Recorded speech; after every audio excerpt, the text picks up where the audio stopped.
Vous avez peut-être remarqué que l'on perçoit tous les choses différemment.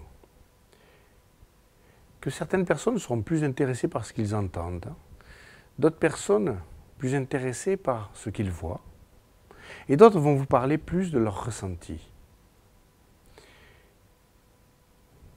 En PNL, on appelle ça des préférences de canaux d'accès. D'ailleurs, nous avons certaines personnes qui sont plutôt attirées par ce qui est visuel et qui apprennent par ce qui est visuel. Si je fais des dessins au tableau, si j'écris au tableau, si je fais des schémas, ça leur facilite l'apprentissage. D'autres personnes ont besoin d'entendre les choses se dire. Et c'est par l'aspect auditif qu'ils apprennent plus facilement et perçoivent plus facilement le monde. Enfin, certaines personnes vont être dans le ressenti des choses.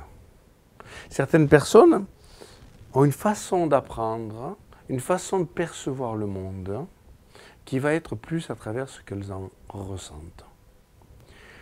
On dira que les premiers sont des visuels, les deuxièmes des auditifs et les troisièmes des kinesthésiques. C'était très simplifié. En réalité, vous êtes tous auditifs, visuels et kinesthésiques. Vous avez l'accès à toute l'information. Simplement, vous avez une petite préférence pour un canal que vous privilégiez peut-être un petit peu plus que les autres. Mais vous avez tous les trois canaux présents. Et vous percevez l'information sur ces trois canaux-là. Vous percevez en visuel. Vous ressentez en kinesthésique. Et vous êtes en harmonie avec l'auditif. Et si vous écoutez parler votre entourage, si vous écoutez parler les gens avec qui vous communiquez, leur langage va vous dire quelles sont leurs préférences. Un visuel va vous parler en vous disant « Est-ce que c'est clair pour toi? Est-ce que tu vois ce que je veux dire ?» On appelle ça des prédicats, un mot compliqué, pour dire qu'il utilise des mots qui sont dans le registre du visuel. Un auditif va dire « ça sonne bien à mon oreille », va vous parler de mélodie, d'harmonie, de choses qui sont dans le domaine de l'auditif. Et dans son langage, si vous écoutez ce qu'il dit, quelques mots viennent teinter comme ça son langage dans ce registre-là.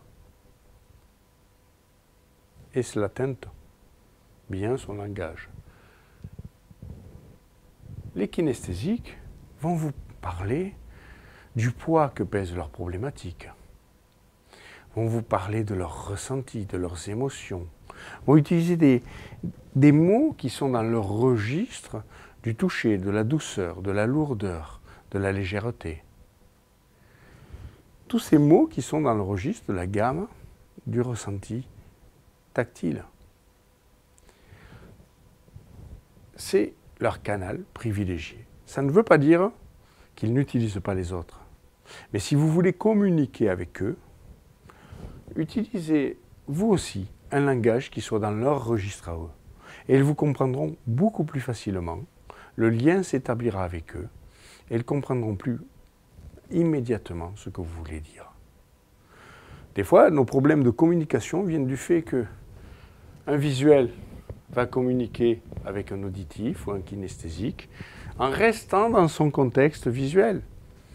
Le kinesthésique, si son canal visuel vient en troisième position, est le plus éloigné de ses préférences, ça devient difficile pour lui de comprendre ce que le visuel lui dit.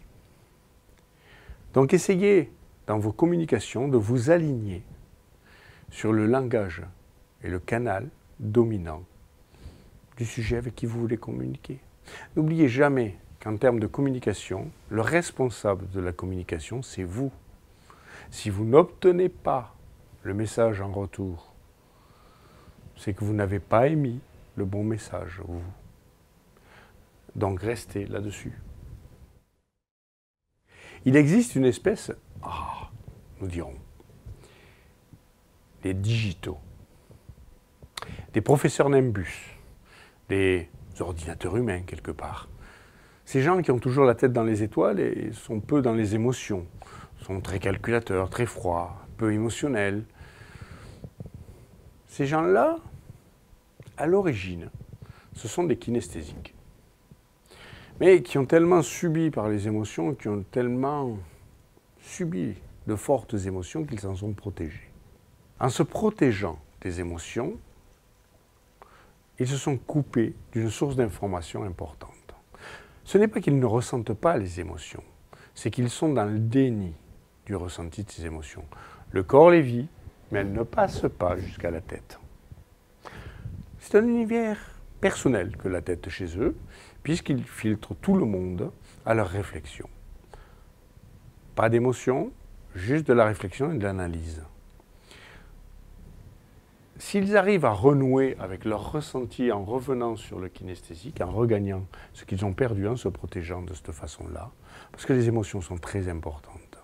Les émotions, c'est la vie. Pas d'émotion, pas de vraie vie. S'ils arrivent à renouer avec ce canal-là, ils ne perdront pas leur capacité d'analyse pour autant et seront enrichis d'un canal de perception supplémentaire qui est ce canal digital, qui est plus un concept. Ce sont les rois de la conceptualisation de toute façon. Il existe d'autres canaux que ces trois-là. Moins communs, moins utilisés, moins pratiques à utiliser, qui sont le gustatif et l'olfactif. Vous les déployez souvent quand vous mangez, le reste du temps fort peu. Ils servent quelquefois. Les parfums sont des ancrages magnifiques. Les parfums vous rappellent plein de souvenirs, mais ce n'est pas commode à utiliser. Et même si cela teinte le langage, ça ne sera pas un canal dominant.